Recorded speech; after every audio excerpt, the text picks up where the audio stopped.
ทวนกลับมึงดูพี่น้องแล้วเพียงแต่เขาเตะขึ้นรถซื่อๆนะเจ้าว่าเขาเฮ็ดรุนแรงกับเจ้า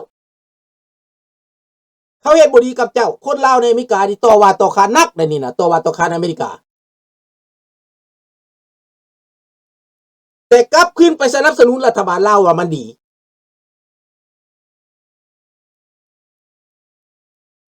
แต่บาดเจ้าเฮ็ดกับอเมริกานี่แหละเจ้าเฮ็ดดีบ่ไล่หนี24ชั่วโมง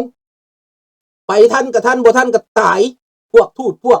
ยูเซตพวกยังกะยาเจ้าเฮ็ดกับเขาส่ำไหนล่ะละบาดนี้เจ้าสร้างความบ่ดีในบ้านเขาเจ้าฆ่ายาเสพติดเจ้าคอร์รัปชันเจ้าฆ่าคนเจ้าเฮ็ดแนวบ่ดีในอเมริกานะเจ้าผิดกฎหมายเจ้าฆ่าเถื่อนหลายอันหลายอย่างที่เจ้าเฮ็ดผิดกฎหมายในอเมริกาก่อนเขาสิเอาเรื่องเจ้าข้าพเจ้าได้เว้าครั้งหนึ่งตอนนั้นบ่แม่นเท่าทำดอกพวกคองนี่แม่นพวกเดโมแครตมีคนเฮ็ดเวียกนำ FBI มีคนเฮ็ดเวียกนำ CIA ที่ข้าเจ้าเล่าสู่ข้าพเจ้าฟัง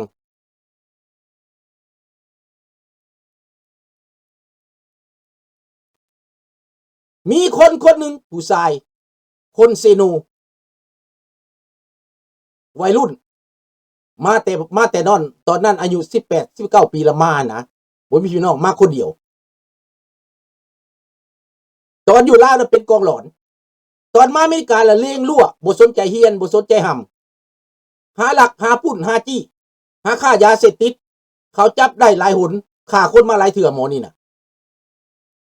เขาเมื่อยเลี้ยงแล้วเมื่อยจับแล้วเมื่อยปล่อยแล้วสุดท้ายเขาเฮ็ดจังไดคนนั่นบอกว่าเขาจับขึ้นเฮลิคอปเตอร์แล้วเขาถีบลงน้ำทะเลเขาบอกว่าหายสาบสูญเลยพอเขาจับหลายเถื่อแล้วเขา correction หลายเถื่อแล้วอันนี้อาจจะเป็นจริงเพราะว่าคนนั้นเฮ็ดเวียกนำเจ้าหน้าที่อยู่รัฐเทนเนสซีข้าพเจ้าฮู้จักดีเห็นบ่ล่ะ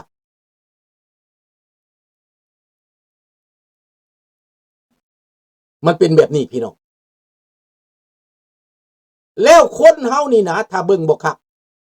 ฟังข่าวบ่คักพิจารณาบ่คักนี่ว่าอเมริกานี่คนซิโนทางแบงทาแขกที่เขาเตะลงน้ำทะเลนั่นเพราะว่าเจ้าบ่ได้ฟังความเขาแล้วภาษาเจ้าก็บ่สนใจเรียนเจ้าก็บ่สนใจกฎหมายเจ้าบ่สนใจที่สร้างความภูมิใจเจ้าบ่สร้างความก้าวหน้าในอเมริกาเขาให้โอกาสแล้วถึงคันเจ้าบ่ได้ภาษาเขาบอกให้เจ้าไปเรียนเรียนมื้อละคำสิบ่ได้บ่เรียนว่า good morning how are you บ่ได้บ่ซำนั้นเจ้ามาอยู่จักปี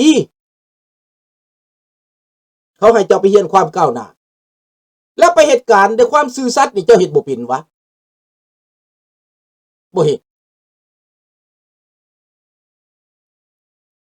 บ่แม่นเจ้าบ่จักฮอดเซโนน้อยทางแบงทาแขกกับทางแบงทาแขกเซโนน้อยมันไปทางดงเห็นพูนเซโนใหญ่มันตลาดนี้เข้าใจบ่ข่อยอยู่เซโน9ปีพุ่นข่อยน่ะ10ปีพุ่นน่ะ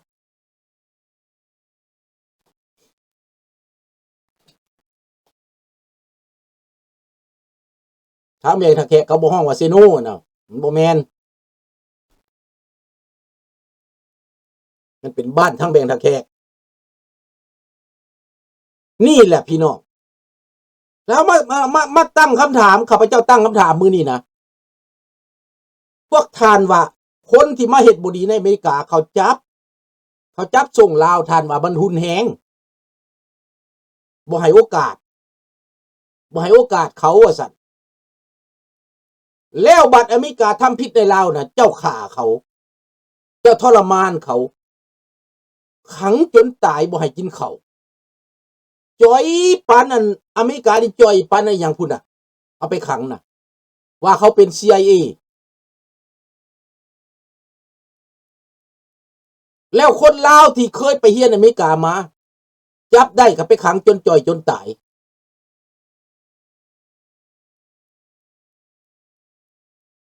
เห็นบ่ล่ะ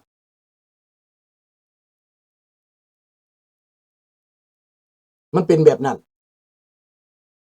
และพวกท่านคือเบิ่งดูว่าอเมริกาเฮ็ดถูกหรือบ่ถูกก็คือเดาบ้านเขาได้เออบ้านเขาได้บ่ต้องไปเว้าอเมริกาดอกขนาดในเมืองไทยนี่นะแม่ยิงลาวมาเมืองไทยแล้วมาขายอีสังขายตำส้มขายน้ำหวานสุกลอกขายน้ำจับส่งกลับบ้านผิดผิดได้เห็นบ่ล่ะแต่ในอเมริกานี่ให้คนให้สิทธิ์คนนี่นับบ่ถ้วนให้โอกาสคนนับบ่ถ้วนให้เจ้าก่อร่างสร้างโตเสียเงินให้แวลแฟร์ให้เจ้ากินแต่ละเดือนแน่น่ะทุกคนได้กินเงินแวลแฟร์แน่นเพิ่นบ่เหตุการณ์น่ะกินเงินแวลแฟร์ได้แล้วไปหากองโตแล้วหาขายยาเสพติดนั่นอเมริกาเขาเปลืองงบประมาณเขาได้การปีนปัวก็เสียงบประมาณการกินเงินแวลแฟร์ตลอดชีวิตเขาก็เสียงบประมาณเป็นหลายล้านเขาเสียเงินให้เจ้าซ้ำบ่นำเพื่อนหลวงให้เจ้าอยู่อีกแต่เจ้าสร้างเรื่องสบายดีฟิสออมไม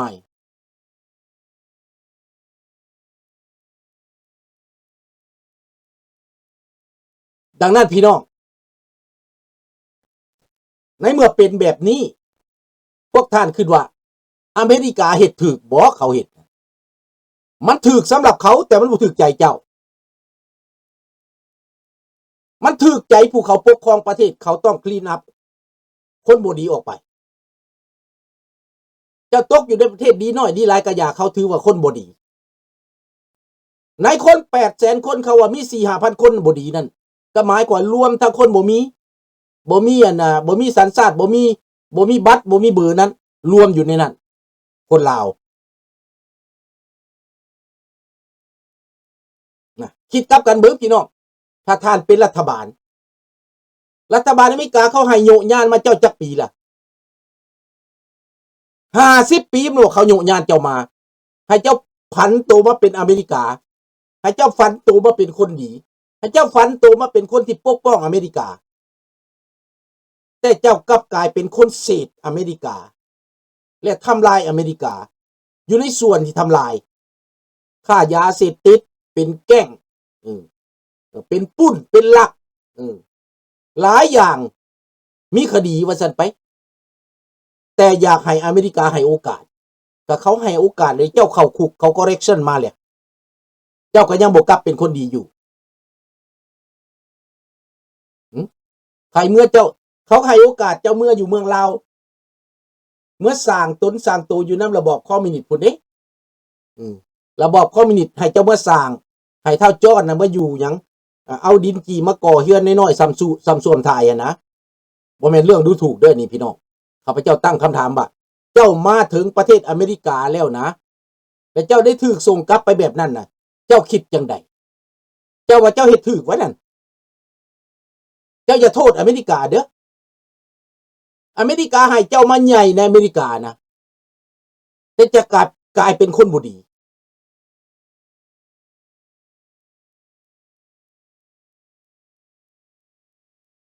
นี่พี่น้องคิดเบิ่งดูคิดเอาเบิ่งพี่น้องคิดว่าแนวใด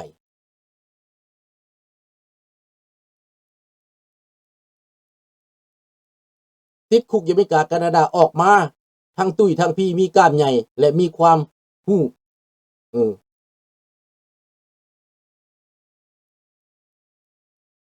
นั่นแหละแต่เจ้าก็บ่ได้เปลี่ยนเจ้าบ่ได้สำนึกว่าซั่นไปนี่เขาจังเฮ็ดกับเจ้าแบบนั้นก็มันถูกผู้ใดก็ซอยบ่ได้แหละแนวนี้น่ะเพราะมันเป็นสันดานเด้เจ้าอยากเฮ็ดแนวบ่ดีเจ้าบ่มักเจ้าต้านเดี๋ยวนี้เจ้าไปเข้ากลุ่มแกล้งต้านออกมาประท้วงออกมาประท้านขับไล่แต่เจ้าบ่รู้จักได้เบื้องหลังแม่นหยังคนที่ต่อต้านรัฐบาลอเมริกาในตอนนี้เขาเป็นหยังเขาเป็นหยังที่เขาต่อต้านที่เขาระดมต่อต้านรัฐบาลอเมริกาในตอนนี้น่ะเขาเป็นฝ่ายคอมมิวนิสต์ เขาเป็นฝ่ายที่ว่าถูกปั่นป่วนการเมืองให้เกียรติสร้างอเมริกาให้เกียรติสร้างรัฐบาลยุ่งโยงปลุกปั่น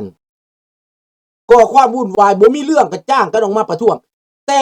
ผู้ที่เขาเฮ็ดผิดเขาจ้างเจ้า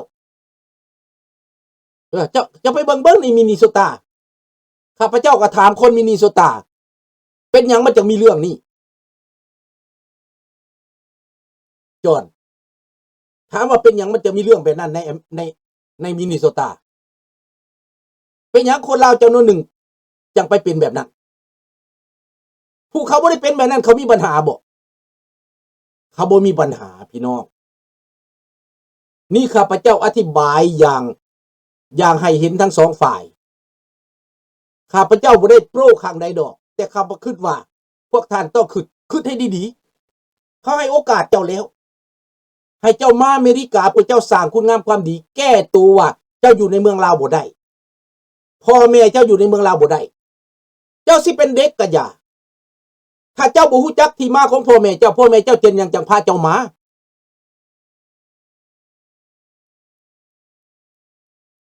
ไม่ก็เจ้ามีปัญหาพ่อแม่เจ้าจังพาเจ้ามาแม่นแล้วเอาอเมริกาเหลือแต่กระดูกจังวะเอาอเมริกาไปขายนะสู้เสื้อผูกคอมัดแขนแป้หลังเตะเขาก็ขุกจนตายค่าขุกก็มีเจ้าว่าเมืองลาวดีบ่กับอเมริกา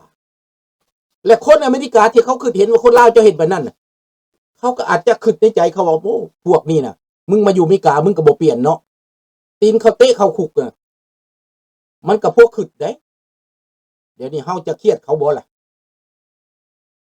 ข้าพเจ้าว่าเขาก็มีเหตุผลของเขาหั่นแหละเฮาบ่ได้ซ้ำเติมกันดอกคนลาวน่ะหันแต่ว่าเจ้าก็บ่ดีเด้ซ้ำว่านำไปยังมาเคลื่อนไหว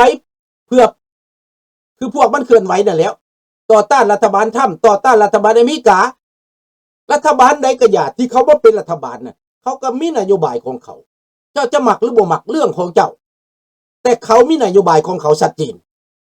เขามีอันเจนดาของเขาชัดเจนถ้าเจ้าบ่อยากถือปัญหาเจ้าก็เข้าฝ่ายเขาเจ้าก็เป็นละมอกกอแขมไปน้ำเขาเจ้ามาอาศัยบ้านเขาบ้านลิวตาตามบุรานว่ะแต่เจ้าผัดมาต่อต้านเขามาสร้างเรื่องมันก็เป็นเป้าหมายละตีพี่น้องอันนี้ข้าพเจ้าอธิบายเรื่องคนลาวบ่พอใจให้อเมริกาแล้วคนอเมริกาก็บ่พอใจให้ลาวคือกันที่เจ้าจับเขาแล้วเจ้าหาว่าเขาพ่ายแพ้สงครามเจ้าเตะเจ้าตีเจ้าฆ่าเจ้าแกงและเจ้าจับคนลาวที่แตกหนีมาอเมริกานั่นเอาไปขังไปฆ่าจนล้มจนตายแฮงบ่มีโอกาสเลยพี่น้องบ่มีโอกาสฮอดตอบโต้อ้าปากก็บ่ได้เถียงก็บ่ได้เวลาเขาจับไปแล้วนะเถียงก็บ่ได้ขี่ใส่กระบังไม่พางตายคาคุกตายคาโหดกว่าอเมริกาอีกแล้วเจ้าสิเอาคำไหนมาต่อต้านอเมริกาว่าอเมริกาเฮ็ดบ่ถูกเจ้ามาอยู่บ้านเขาดิถามว่าอเมริการับคนลาวรับคนอเมริกาไปอยู่บ้านเมืองลาวบ่ขนาดลาวที่มีมากคือข้าพเจ้านี่นะรัฐบาลลาวบ่คิดบ่สิรับเมื่ออยู่ลาวสิมาให้โอกาสให้สิทธิ์ให้เสียงคืออยู่อเมริกานี่สิมีบ่สบายดีนรัฐบาลถามว่ารัฐบาลลาวสิรับคนลาวต่างประเทศเมื่ออยู่เมืองลาวแบบให้สิทธิ์ให้เสียงให้ปากให้เว้าให้อยู่ให้กินให้สะดวกสบายคืออยู่อเมริกาบ่มีบ่รัฐบาลลาวสิคือกันบ่กับอเมริกาข้าพเจ้าว่าคือสิเป็นไปบ่ได้ impossible ดังนั้นท่านคอมเพลนว่าอเมริกาบ่ดีคนในเป็นล้านคนมีคน 2-3 คนมีปัญหาให้พวกท่านไปศึกษาเบิ่งดูว่าเป็นหยังเขาจังจับว่าเป็นหยังเขาจังเตะเมืองลาวท่านไปสร้างหยังมาไปเฮ็ดหยังมาก็คิดเอาขนาดอยู่เมืองลาวเฮาบ่ได้เฮ็ดหยัง